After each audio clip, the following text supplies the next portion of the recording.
Bismillahirrahmanirrahim. Assalamu alaikum. I hope you are healthy by the grace of Allah Almighty. You are watching my YouTube channel Mubarak Ali official. ये आज की video में हम बात करेंगे first year biology का जो चैप्टर नंबर 3 है, न्यू फर्स्ट ईयर बायोलॉजी की बुक चैप्टर नंबर 3 में आज का जो टॉपिक है जिसको डिस्कस करेंगे उसका नाम है लाइजोसोम।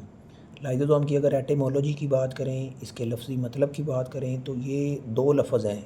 एक है लाइजो जिसका मतलब होता है स्प्लिटिंग, दूसरा है सोम जिसका मतलब होता है बॉडी। तो इस वजह से इनको स्प्लिटिंग बॉडीज़ भी बोला जाता है, या सेल के अंदर इनको सुइसाइड बैग के नाम से भी जाना जाता है, जिन्होंने क्या करना होता है, चीज़ों की ब्रेक डाउन करनी होती है, चीज़ों को तोड़ना होता है। सेल के अंदर भी कुछ चीज़ें होती हैं उनको तोड़ना होता है, सेल से बाहर से आने वाले जो चीज़ें होती हैं, पैथोजेंस होते हैं, उनको भी इन्होंने क्या करना होता है, ब्रेक डाउन करना होता है, डिस्ट्रॉय करना होता है। तो इस वजह से स्प्लिटिंग बॉडीज़ इनको नाम दिया जाता है। तो अकॉर्डिंग टू बुक चीज़ों को वन बाय वन देखते हैं। लाइजोसोम के मुतालिक जो एंटी टेस्ट के हवाले से, एमडी कैट के हवाले से जो डिस्कशन होगी, जो चीज़ें होंगी, उनको हम लास्ट पे इंशाल्लाह देखते हैं। सबसे पहले बात करेंगे डिस्कवरी की। तो एक सिटी था बेल्जियन, वहाँ का एक साइंटिस्ट था जो क्रिश्चियन था जिसका नाम था रेनी डी डेव। उसने 1949 के अंदर लाइजोसोम को लीवर सेल के अंदर क्या किया था, डिस्कवर किया था। जब वो क्या कर रहा था, इन्वेस्टिगेट कर रहा था कार्बोहाइड्रेट के मेटाबॉलिज्म को। तो उस दौरान उसने देखा कि जब लीवर के सेल को सेंट्रीफ्यूज किया जाता है ना, लीवर सेल उसमें डैमेज होता है। जब ये डैमेज होता है तो उसमें देखा कि उसके अंदर कुछ इंजाइम थे, एसिड फास्फाटेजेस। तो उसने देखा कि सेल के अंदर वो पहले इंजाइम मौजूद नहीं थे, लेकिन जब सेल वो डैमेज हुआ तो उसमें से इंजाइम निकले। तो उसने कहा कि ये वाले जो इंजाइम है पहले सेल के अंदर एक मेम्ब्रेन बॉन्डेड स्ट्रक्चर के अंदर मौजूद थे, जिसको उसने नाम दिया लाइजोसोम का। अगर हम इसके स्ट्रक्चर की बात करें तो लाइजोसोम क्या है, एक स्फेरिकल ऑर्गेनेली है जो कि जिसके सराउंडिंग में क्या होती है, सिंगल मेम्ब्रेन बॉन्डेड स्ट्रक्चर है जो क्या करता है, कंटेन करता है स्ट्रॉन्ग डाइजेस्टिव इंजाइम। चीज़ों को डाइजेस्ट करने वाले जो स्ट्रॉन्ग इंजाइम हैं वो इसके अंदर क्या होते हैं, प्रेजेंट होते हैं। और ये सर्व करता है as a digestive compartment of the cell. Cell का जो डाइजेस्टिव कंपार्टमेंट है उसके तौर पे ये सर्व कर रहा होता है। अगर हम इसकी अकरेंस की बात करें तो मोस्टली ये यूकैरियोटिक सेल्स हैं उनके अंदर ये मौजूद होता है।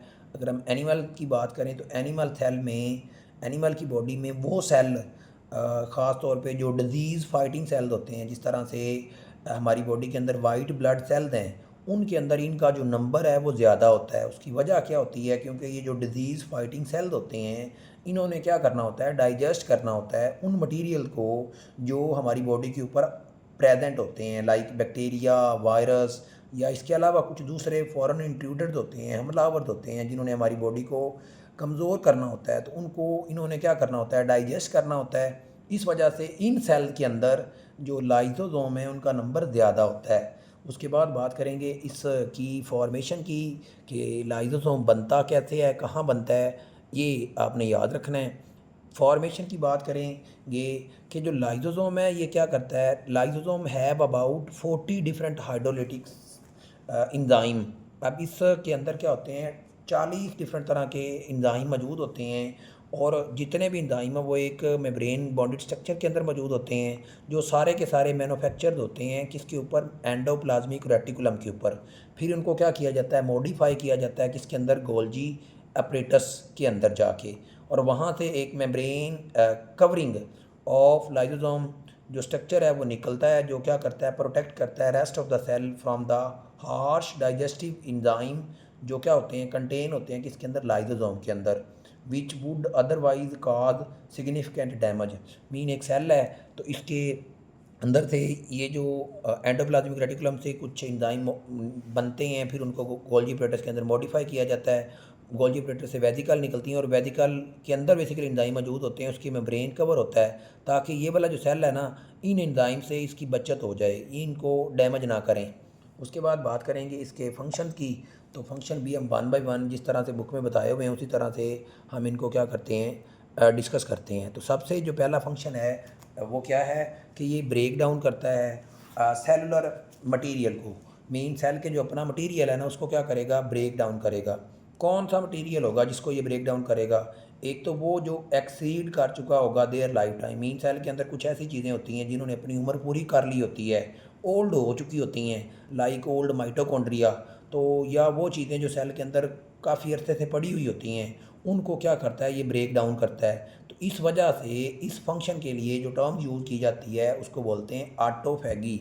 मीन सेल अपने ही हिस्सों को क्या करना शुरू कर देता है, ईट करना शुरू कर देता है। इस वजह से इसको क्या बोला जाता है, ऑटोफैगी बोला जाता है। उसके बाद दूसरा इसका जो फंक्शन है वो डाइजेशन है।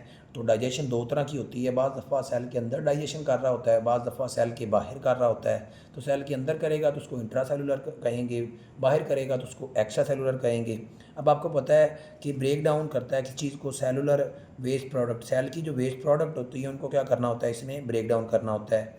अब हमारी बॉडी के अंदर जो फूड इंग्रेडिएंट हैं, जिसमें फ़ैट आ जाता है, कार्बोहाइड्रेट्स आ जाते हैं, प्रोटीन आ जाती है, या दूसरे मालिक्यूल्स हैं, इनको जब क्या किया जाता है, सिंपल कंपाउंड के अंदर कन्वर्ट किया जा रहा होता है।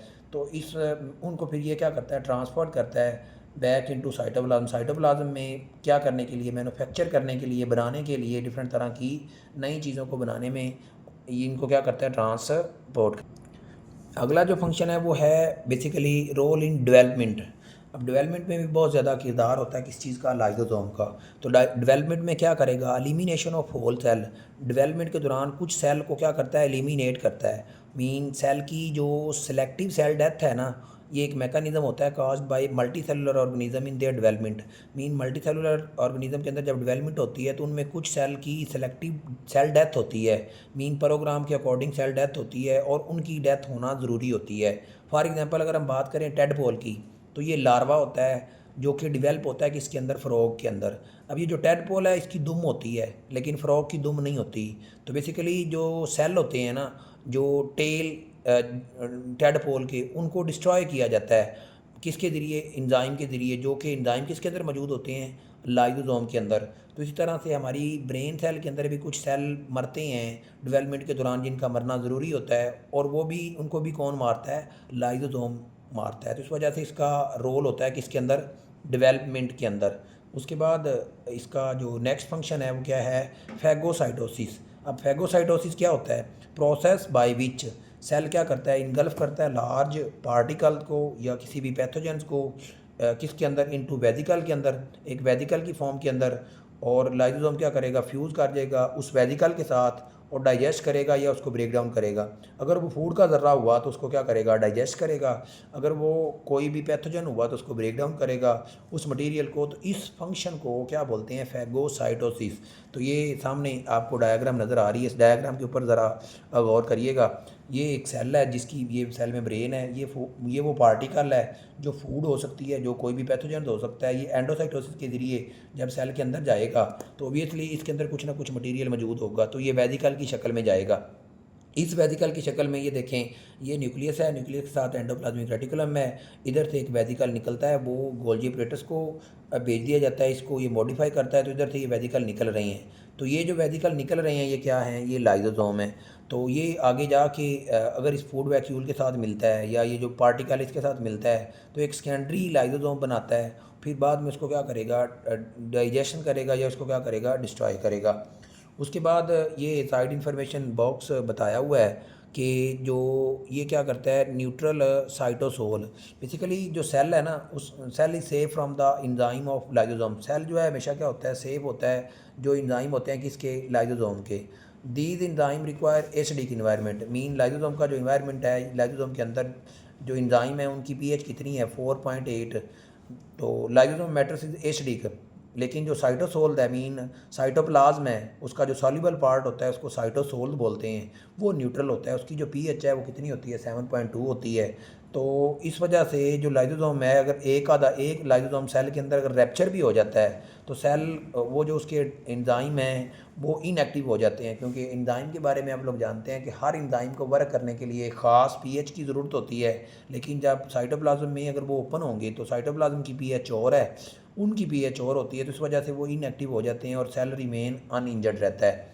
अब इसके लिए जो एंटी टेस्ट में ख़ास तौर पे जो इन्फॉर्मेशन है उसकी अगर बात करते हैं, वन बाय वन को देख लेते हैं। तो ये एक पॉलीमार्फिक ऑर्गेनेली है, मीन मैनी शेप्स में ये पाया जा सकता है। एनिमल सेल के अंदर इसका जो नंबर है वो ज़्यादा होता है अब प्लांट सेल के अंदर लाइसोसोम नहीं होता, लेकिन जो वैक्यूल है वो मिमिक करता है। मिमिक का मतलब होता है नकल उतारना। जिस तरह से हम किसी की नकल उतारते हैं, इस तरह से जो वैक्यूल है वो मिमिक एक्शन करता है किस चीज़ का, लाइसोसोम का। जो जो काम लाइसोसोम ने करने होते हैं वो सारे काम कौन कर रहा होता है, वैक्यूल कर रहा होता है। अगर मिच्योर आरबीसी की बात करें, मेमेलियन की मिच्योर आरबीसी की बात करें, तो उसके अंदर लाइसोसोम नहीं होता। तो इसके अलावा भी डिफरेंट तरह की मेम्ब्रेन बॉन्डेड ऑर्गेनेली जो हैं वो राइजोसोम के आरबीसी के अंदर नहीं होती हैं। इनको हम इससे पहले डिस्कस कर चुके हैं। उसके बाद अगर बात करें बैक्टीरिया के अंदर लाइसोसोम का जो रोल है वो कौन किरदार अदा करता है, क्योंकि बैक्टीरिया प्रोकैरियोटिक है, उसके अंदर मेम्ब्रेन बॉन्डेड ऑर्गेनेली नहीं होती, तो लिहाजा उनके अंदर जो पेरीप्लाज्मिक स्पेस हैं वही काम कर रही होती हैं किस चीज़ के ऊपर, जो लाइसोसोम का काम कर रही होती हैं। अगर हम लाइसोसोम के जर्नल डायामीटर की बात करें तो इसका जो डायामीटर है वो कितना होता है, 0.1 से लेके 0.8 माइक्रोमीटर तक होता है। लेकिन ऐसे सेल जो डिजीज़ फाइटिंग सेल्स होते हैं, जिस तरह से हमने बात की वाइट ब्लड सेल की, उनके अंदर लाइसोसोम का जो साइज़ है वो बड़ा होता है। उसकी वजह क्योंकि उन्होंने डिफरेंट तरह के पैथोजन से, डिफरेंट तरह की चीज़ों से क्या करना होता है, लड़ना होता है, ब्रेक डाउन करना होता है। उनके अंदर जो इसका साइज़ होता है वो होता है 0.8 से 2 माइक्रोमीटर तक। और ये बात याद रखिएगा, प्राइमरी लाइसोसोम और सेकेंडरी लाइसोसोम की बात ऊपर हमने कर ली थी। एक होता है टर्शरी लाइसोसोम। बाज़ दफ़ा जो मल्टी सेलुलर ऑर्गेनिज्म है ना, उनके अंदर जो डाइजेशन तो हो रही होती है, या जो रेजिडुअल बॉडी होती है उसको स्मॉल लिपोफ्यूजन पार्टिकल के अंदर क्या कर लिया जाता है, ग्रेन्यूल को एक मेम्ब्रेन के अंदर जमा कर लिया जाता है, ताकि बाद में बाज़ दफ़ा उसको सेल यूज़ कर लेते हो हैं, या उनके जो रेजिडुअल बॉडी होती है ना उसको टर्शरी लाइसोसोम बोलते हैं।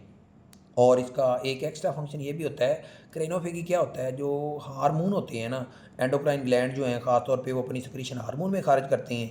तो एक्स्ट्रा जो हार्मोन होते हैं उनको भी डाइजेस्ट करते हैं कौन, लाइसोसोम। अब लाइसोसोम के अंदर हमने बात की कि इसके अंदर डिफरेंट तरह के 40 इंजाइम्स होते हैं। वो इंजाइम की नेचर कौन कौन सी हो सकती है, वो कार्बोक्सिलेजिस हो सकते हैं, लाइपेजिस हो सकते हैं, न्यूक्लियोजिस हो सकते हैं। तो ये वो इन्फॉर्मेशन थी जो एंटी टेस्ट के हवाले से बहुत इंपॉर्टेंट थी।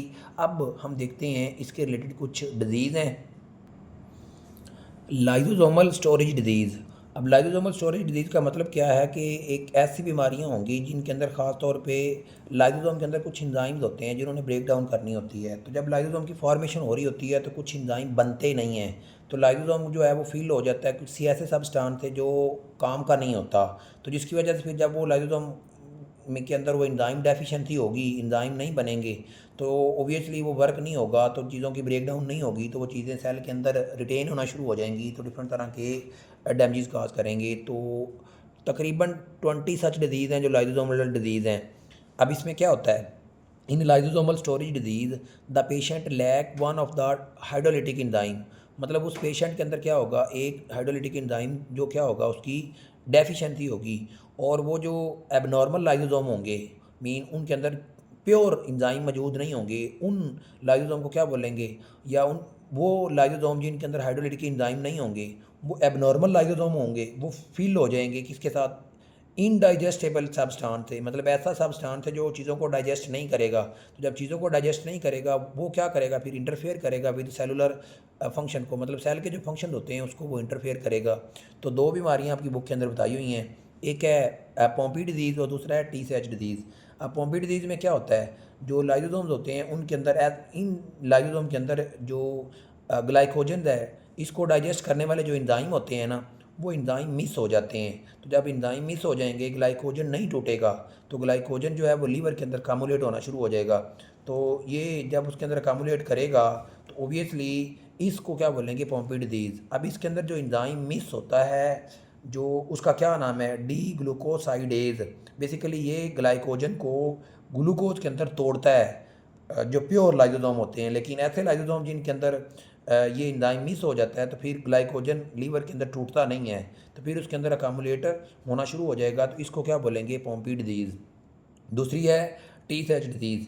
अब टी-सेच डिजीज़ में बेसिकली क्या हो जाते हैं, लिपिड जो हैं वो ब्रेन सेल के अंदर अकामुलेट हो जाते हैं। वजह क्योंकि लिपिड को डाइजेस्ट करने वाला जो एंजाइम होता है ना वो मिस हो जाता है, तो जिसकी वजह से अकामुलेशन होना शुरू हो जाती है इन लिपिड्स की किसके अंदर, जो हमारे नर्व सेल्स हैं ब्रेन के अंदर वहाँ पे।